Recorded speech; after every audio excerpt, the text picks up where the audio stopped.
À chaque krach boursier, c'est la même musique, la même phrase qui revient en boucle. Personne ne pouvait le prévoir. Vraiment? Si on prend la peine de regarder l'histoire, même juste un peu, on se rend compte que le scénario est immuable.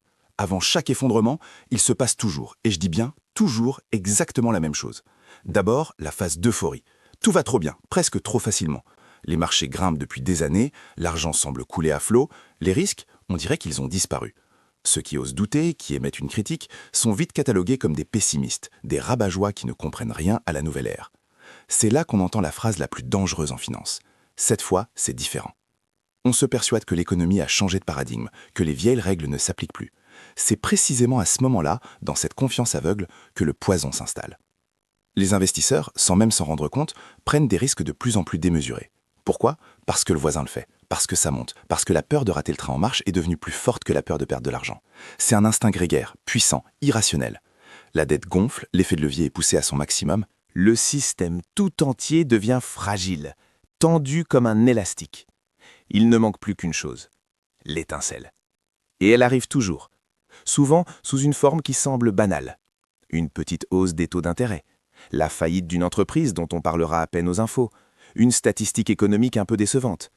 Attention, cet événement n'est pas la cause du krach. Il n'en est que le détonateur. Le système était déjà une poudrière. À partir de là, tout s'emballe. Une descente vertigineuse. Les marchés chutent, la panique s'installe comme une traînée de poudre. Les médias, qui hier parlaient d'euphorie, crient maintenant à la catastrophe, affichant des graphiques rouge sang à longueur de journée. Et la majorité des investisseurs, pris dans cette tornade de peur, fait quoi? Exactement la même chose qu'à chaque fois. Ils vendent. Ils vendent dans la panique, dans la terreur, souvent au pire moment possible, au point le plus bas.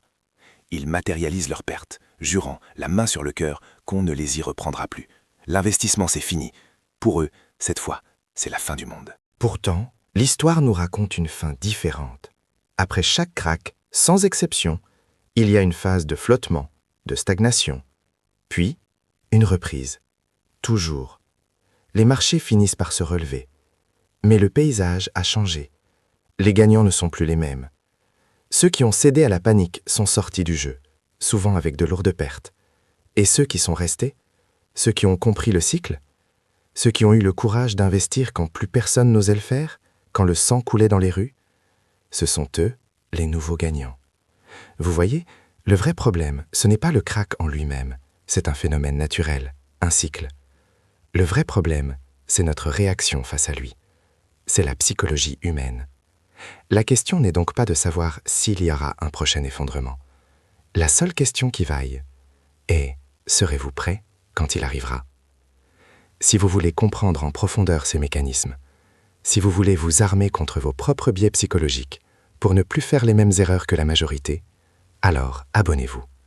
Le savoir, c'est le seul véritable rempart.